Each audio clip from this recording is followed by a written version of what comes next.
Langit Tehran kembali dipenuhi kilatan cahaya dan dentuman keras yang memecah malam. Asap membumbung di atas pusat kota, sirena meraung dan warga bergegas mencari perlindungan. Pada 4 Maret 2026, hari kelima eskalasi, serangan udara gabungan Amerika Serikat dan Israel kembali menghantam ibu kota Iran. Laporan media lokal menyebut, kawasan gedung pemerintahan terdampak, termasuk salah satu bandara utama kota. Israel menyebutnya sebagai gelombang besar lanjutan. Di Washington, Presiden Amerika Serikat Donald Trump menyatakan pintu negosiasi telah tertutup dan mengklaim struktur pertahanan serta kepemimpinan Iran telah lumpuh. Pernyataan itu muncul setelah operasi militer yang menurut klaim Washington menewaskan pemimpin tertinggi Iran Ali Khamenei. Jika laporan tersebut benar dan sepenuhnya terkonfirmasi, dunia sedang menyaksikan guncangan terbesar terhadap sistem politik Iran sejak revolusi 1979. Namun pihak Iran membantah narasi bahwa negara berada dalam kondisi runtuh.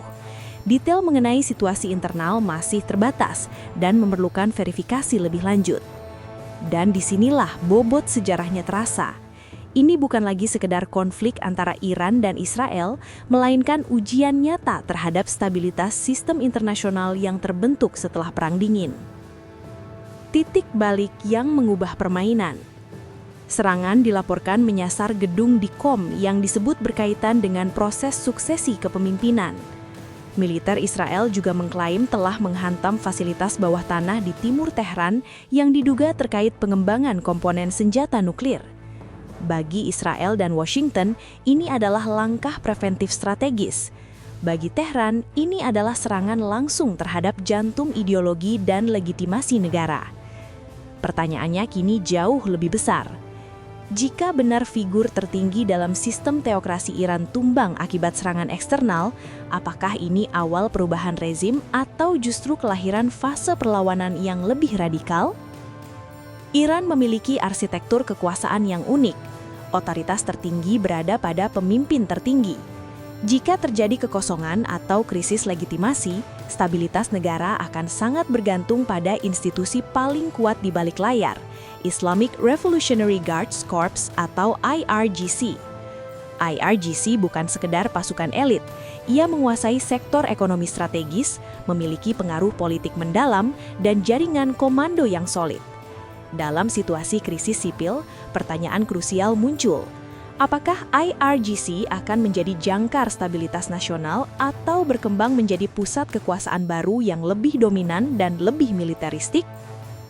Jawaban atas pertanyaan ini akan menentukan wajah Iran pasca konflik. Eskalasi regional dan resiko global. Serangan balasan Iran memperluas konflik melampaui batas teritorialnya. Serangan drone dan ridul dilaporkan mengarah ke target Israel serta fasilitas terkait Amerika Serikat di kawasan Teluk. Menteri Politik AS Marco Rubio menyatakan personil diplomatik Amerika dalam keadaan aman setelah insiden di dekat konsulat AS di Dubai.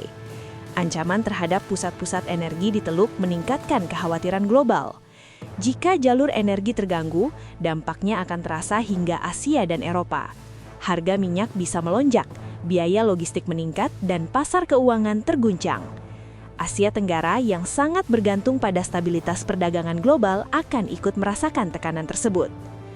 Seorang pejabat militer Iran memerhatikan bahwa jika pusat strategis negaranya diserang, maka pusat ekonomi kawasan akan menjadi target balasan.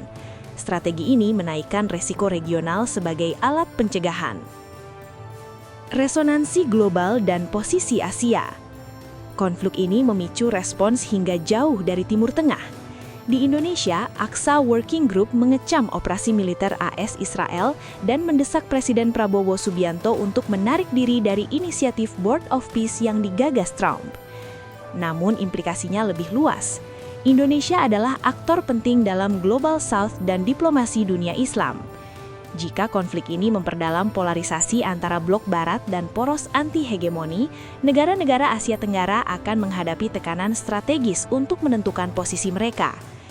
Dalam dunia yang semakin multipolar, eskalasi besar di Timur Tengah dapat mempercepat pembentukan aliansi baru dan menguji kembali keseimbangan kekuatan global.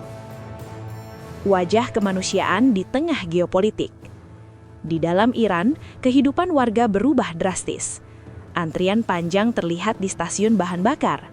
Keluarga meninggalkan Tehran menuju wilayah yang dianggap lebih aman. Internet dipadamkan hampir di seluruh negeri. Sebagian warga menyatakan harapan akan perubahan, sebagian lain khawatir bahwa eskalasi ini justru memperkuat kelompok garis keras. Laporan dugaan korban sipil yang belum dapat diverifikasi secara independen menambah kecemasan. Sebelum jaringan komunikasi terputus, sejumlah warga menuliskan pesan terakhir di media sosial. Dan seringkali, sejarah besar memang lahir dari momen-momen seperti ini, ketika keputusan geopolitik bertemu dengan kehidupan sehari-hari manusia biasa. Persimpangan sejarah. Konflik ini bisa saja mereda dalam waktu singkat, namun ia juga bisa menjadi titik balik sejarah bukan hanya bagi Iran, melainkan untuk struktur keamanan internasional yang selama 3 dekade terakhir relatif dikendalikan oleh satu kutub dominan. Jika benar terjadi perubahan mendasar dalam kepemimpinan Iran, keseimbangan kekuatan kawasan akan bergeser. Jika tidak, konflik ini dapat berubah menjadi perang berkepanjangan dengan pola serangan proksi dan ketidakpastian jangka panjang. Di balik semua strategi dan kalkulasi, ada keluarga yang berkemas dalam gelap, anak-anak yang terbangun oleh suara ledakan, dan masyarakat yang tidak pernah memilih berada di tengah peperangan ini. Dunia kini menghadapi pertanyaan besar. Apakah ini akhir dari satu era politik atau awal dari konfrontasi global yang lebih luas?